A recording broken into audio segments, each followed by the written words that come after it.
Pendant la grossesse, le corps d'une femme crée des conditions idéales pour la croissance et la protection du fœtus. Cependant, même le placenta, la principale barrière du corps entre la mère et l'enfant, ne peut pas empêcher les nanoparticules plastiques de passer. Une équipe de recherche menée par Antonio Ragusa a fait une découverte historique lorsqu'ils ont détecté des particules microplastiques dans le placenta humain pour la première fois.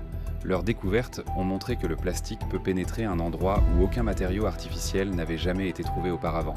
L'environnement même où commence une nouvelle vie. J'étais dans un endroit merveilleux en Italie, en Sardaigne. Un endroit appelé Piscinas, dans le Sulcis, au sud-ouest de la Sardaigne, où se trouvent les anciennes zones minières. C'est un endroit très isolé, magnifique, où il n'y a rien autour sur 6 ou 7 km. Pendant que je marchais, j'ai soudain vu ces choses brillantes, colorées, scintillantes sur la plage. J'ai demandé à ma femme « Qu'est-ce que c'est ?» Elle m'a regardé un peu perplexe et a dit « Eh bien, c'est du plastique. » J'ai dit « Du plastique ? Comment du plastique pourrait-il arriver ici alors qu'il n'y a rien sur 7 ou 8 km dans n'importe quelle direction ?» Elle m'a regardé à nouveau avec une expression qui montrait clairement à quel point je comprenais peu et a dit « Il vient de la mer, bien sûr. » Et c'est là que quelque chose a cliqué dans mon esprit. Si le plastique peut se propager à travers l'océan et finir dans des endroits aussi intacts, alors il pourrait aussi atteindre l'intérieur de l'utérus, et donc à l'intérieur des corps des bébés. Naturellement, à partir de cette intuition, j'ai commencé à poursuivre cette ligne de recherche. Je suis gynécologue, j'aide à accoucher des bébés, donc je connaissais les plastiques autant que tout le monde, jusqu'à un certain point, mais j'ai commencé à lire et à étudier, et j'ai contacté certains scientifiques qui travaillaient avec des microscopes. L'un d'eux était un professeur brillant travaillant à l'autre bout de l'Italie, dans la région des Marches. Elle utilisait un microscope Raman. Un microscope Raman permet d'examiner les tissus et de déterminer s'ils contiennent des plastiques à l'intérieur. Maintenant, nous les appelons les plastiques pour simplifier. Mais bien sûr, le terme plastique couvre une large gamme de matériaux. Il y a des dizaines et des dizaines de plastiques différents. Disons que ce sont de minuscules morceaux, des polymères, c'est-à-dire des fragments minuscules infiniment répétés de certains matériaux que nous utilisons tous les jours tout au long de la journée. Donc nous avons envoyé des placentas à cette professeure et elle a fait un excellent travail. Elle a pu localiser et identifier des plastiques à l'intérieur des placentas pour la première fois.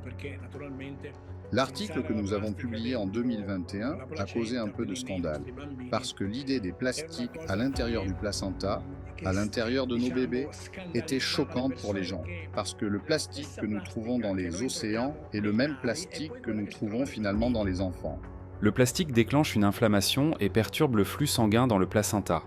Cela signifie que le fœtus reçoit moins d'oxygène et moins de nutriments, ce qui augmente les risques de restriction de croissance intra-utérine, d'hypoxie et d'accouchement prématuré. Plus il y a de plastique dans le placenta, plus il est probable que les bébés, malheureusement, naissent prématurément. Et ces bébés ont aussi tendance à être plus petits comparés à ceux avec des niveaux d'exposition au plastique plus bas. Nous devons reconnaître que la naissance prématurée est le principal problème auquel l'humanité est confrontée aujourd'hui. En Italie, c'est environ 7%. Aux États-Unis, où le système de santé est clairement moins efficace qu'en Italie, 12% des bébés naissent prématurément. Donc, dans ce sens, une augmentation de ce nombre signifierait une charge encore plus grande pour l'humanité.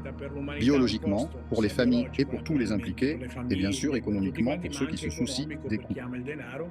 Il a été noté que ces particules peuvent être absorbées. Le fait que ces particules traversent le placenta et soient retrouvées dans l'embryon indique donc que, dès les tout premiers stades du développement, l'embryon lui aussi est exposé. La charge électrostatique portée par les nanoplastiques est particulièrement dangereuse dans les tissus embryonnaires où même de petites perturbations peuvent mener à des anomalies de développement.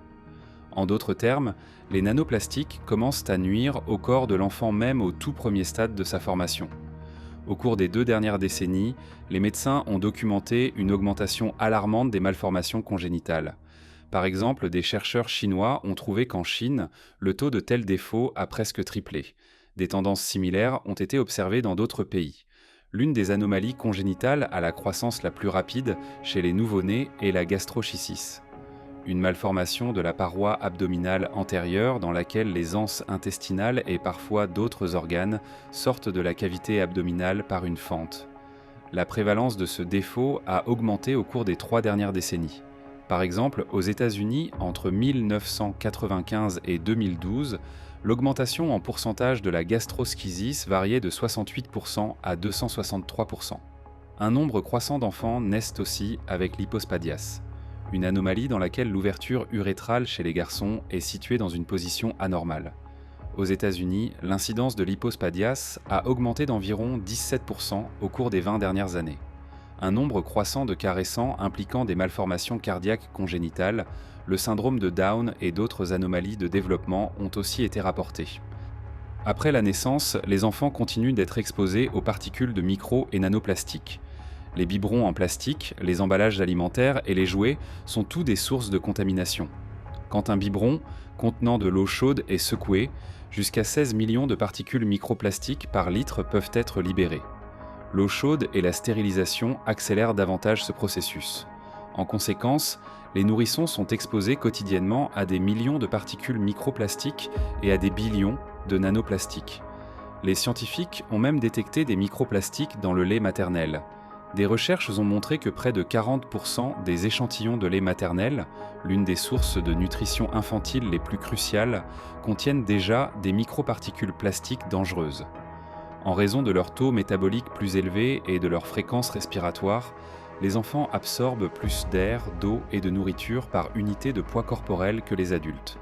Par conséquent, au même niveau de contamination environnementale, leur corps absorbe des doses plus élevées de microplastiques. De plus, les barrières et les protectrices dans le corps d'un enfant ne sont pas encore pleinement développées.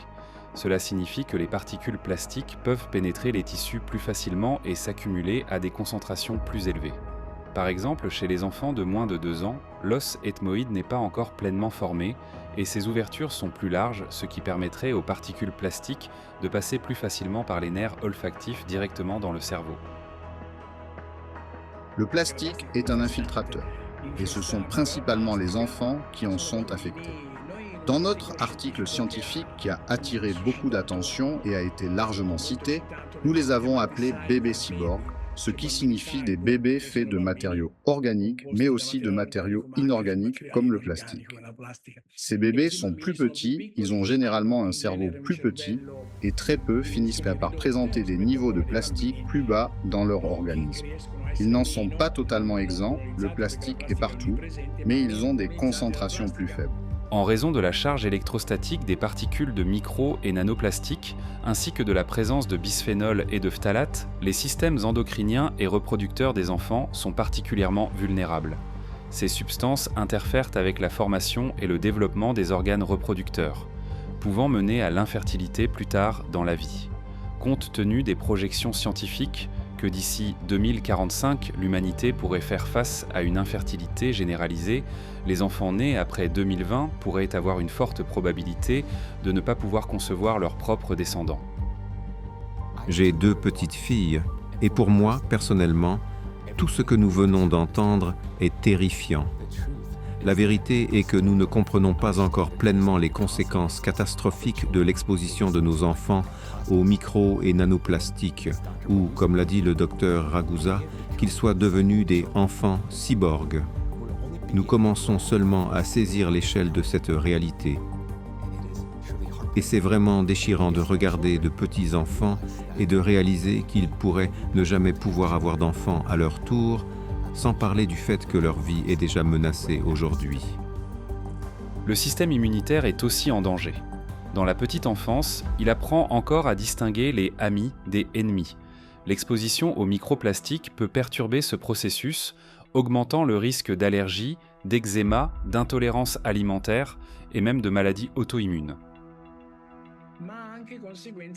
Mais cela a aussi des conséquences à long terme, par lesquelles la programmation cellulaire détermine des maladies qui se manifesteront ensuite quand la personne atteindra l'âge adulte, c'est-à-dire à 40 ou 50 ans.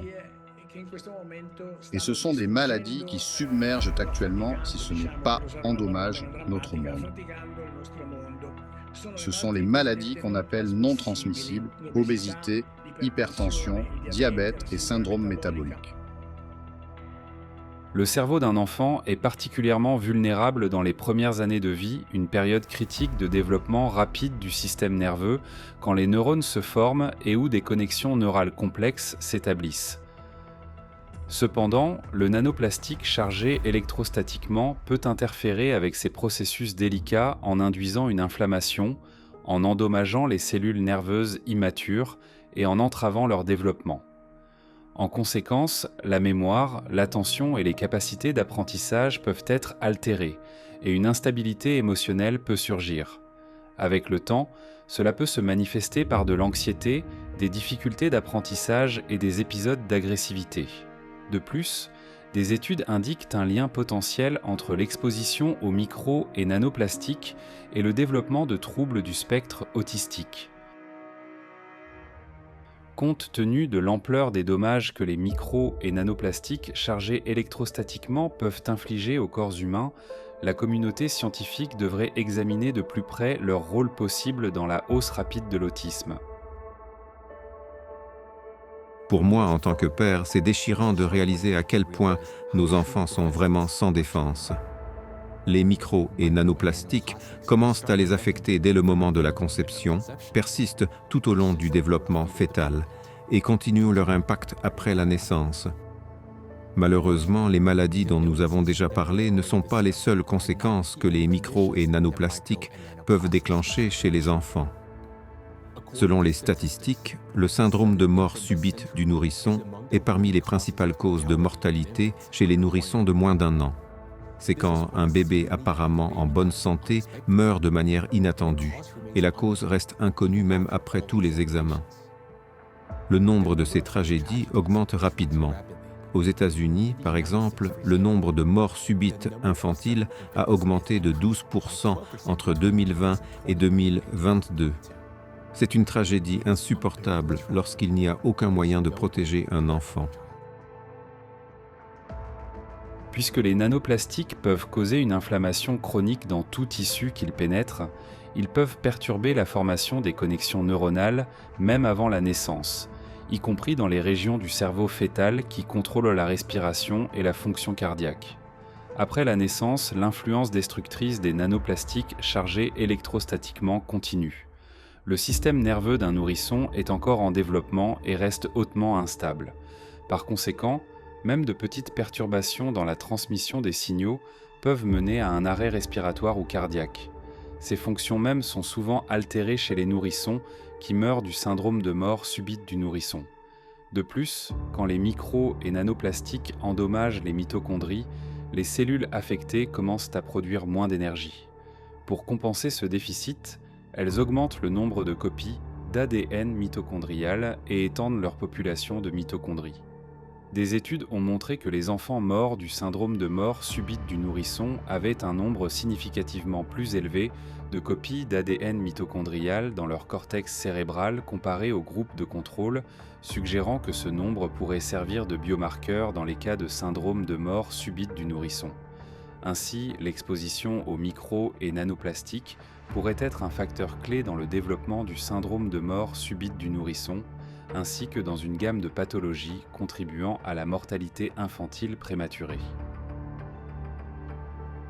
Nous sommes incapables de nous protéger, et pire encore, de protéger nos enfants des effets des micro- et nanoplastiques. Bien que l'équipement diagnostique moderne capable d'identifier précisément les vraies causes de maladies et de décès ne soit pas encore disponible partout, nous pouvons dire avec un haut degré de confiance que les nanoplastiques contribuent au développement de nombreuses maladies et peuvent accélérer leur progression. Dans ces rares cas où des examens post-mortem détaillés ont été menés, les chercheurs ont trouvé des quantités significatives de particules micro- et nanoplastiques, précisément dans les organes et tissus affectés, par exemple dans les tissus cérébraux, les plaques athérosclérotiques, les tumeurs malignes et d'autres formations pathologiques. Mais malgré des millions de décès chaque année, de telles investigations sur la présence de ces particules plastiques ne sont menées que dans des cas isolés. Il y a deux principales raisons à cela. D'abord, de nombreux laboratoires manquent simplement de l'équipement requis pour détecter de manière fiable les micros et nanoplastiques. Deuxièmement, les médecins et chercheurs considèrent rarement la possibilité que ces particules puissent influencer le développement ou l'issue d'une maladie. En conséquence, les rapports médicaux continuent de lister des diagnostics familiers, bien que derrière eux puisse se cacher un facteur négligé, l'impact des micros et nanoplastiques sur le corps humain. Je comprends que entendre cette partie de notre investigation puisse être difficile. Cela l'était pour moi aussi, croyez-moi. Mais l'impact des micros et nanoplastiques sur nous tous n'est pas quelque chose que nous pouvons continuer à ignorer. C'est une crise déjà en cours, une qui est restée inaperçue si longtemps, parce que la menace a travaillé silencieusement de l'intérieur de nous. Chaque jour, je ne parle pas de chaque année ou chaque mois, mais de chaque jour, la quantité de micros et nanoplastiques autour de nous continue d'augmenter. Les grands déchets plastiques se dégradent constamment en particules plus petites, et ces particules finissent par entrer dans nos corps par la nourriture que nous mangeons, l'eau que nous buvons et l'air que nous respirons. Cela signifie qu'à chaque repas, chaque gorgée d'eau et chaque respiration, d'énormes quantités de nanoplastiques entrent dans nos corps et commencent leur travail destructeur. Leurs effets nuisibles sur nos cellules grandissent en proportion directe de leur concentration, et c'est un fait scientifique. Ce qui est encore plus alarmant, c'est qu'aujourd'hui déjà, il s'est accumulé dans les océans une telle quantité de micros et de nanoplastiques qu'elle suffirait à détruire l'ensemble de la biosphère, y compris l'espèce humaine, au moins 3 fois. Lorsque nous sommes confrontés à des menaces d'une telle ampleur, notre instinct nous pousse à les fuir. Et je comprends cela. Cela peut paraître comme si éliminer complètement les plastiques de nos vies était la seule réponse logique. Ou mieux encore, prendre nos familles et déménager dans un coin vierge de notre planète. Mais cela résoudrait-il vraiment le problème ? En fait, où pourrions-nous aller pour échapper aux micros et nanoplastiques ?